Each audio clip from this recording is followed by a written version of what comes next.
నమస్తే తెలుగోడా. ఆదాబ్ హైదరాబాదీ. నేను మీ డేవిడ్ వార్నర్ను. మీ తెలుగు కవి శ్రీశ్రీ చెప్పిన మాట నా గురించే కావచ్చు. నిప్పులు చెరుగుతూ నింగికెగిరితే నిబిడాశ్చర్యంలో వీరు, నెత్తురు కక్కుతూ నేలకు రాలితే నిర్దాక్షిణ్యంగానూ వీరే. అవును, సన్ రైజర్స్ హైదరాబాద్ జట్టుకు కప్పందించినప్పుడు మీరు నన్ను ఆకాశానికెత్తుకున్నారు.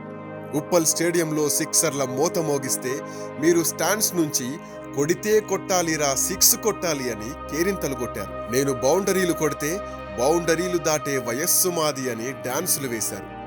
అలాంటి నేను ఇప్పుడు ఐపీఎల్లోనే లేను. ఏ జట్టు నాపై దయతలచలేదు. నాది పేరుకు ఆస్ట్రేలియా అయినా అభిమానమంతా ఇండియాపైనే. నా కూతురుకు ఏకంగా ఇండియా అనే పేరు పెట్టుకున్నాను. చూడండి, ఈ దేశం అంటే నాకెంత అభిమానమో. హిందీ, తెలుగు సినిమా పాటలకు నేను, నా కుటుంబం ఎంత బాగా డాన్స్ వేస్తామో మీకు తెలుసు కదా. అది అలవోకగా వేసే డాన్స్ కాదు, ఆత్మానందంతో చేసే తాండవం. అసలు నన్నెందుకు ఎవరూ తీసుకోలేదు? నేనేం తక్కువ చేశాను? ఒక్కసారి రికార్డులు చూసుకోండి.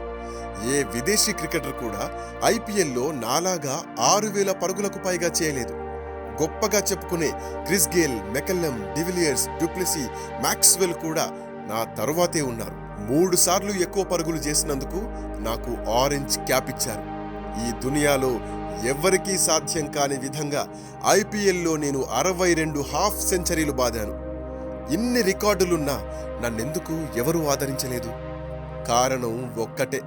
ఇక్కడ క్రికెట్ ఒక్కటే ఆడొస్తే చాలదు, ఇంకా చాలా నాటకాలు ఆడాలి. అవి నాకు రావు.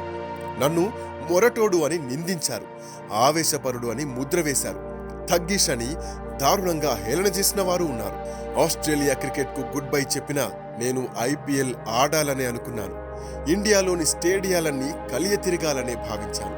ముఖ్యంగా నా ఉప్పల్ స్టేడియంలో మీ అందరి ముందు మెరవాలని తపించాను.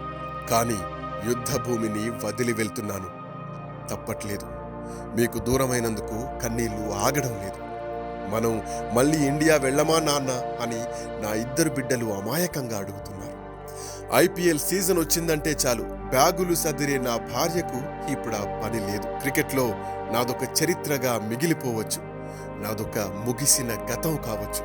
కానీ మీతో నా అనుబంధాన్ని కొనసాగించడానికి నేను అమ్ముడుపోవాల్సినటువంటి అవసరం లేదు.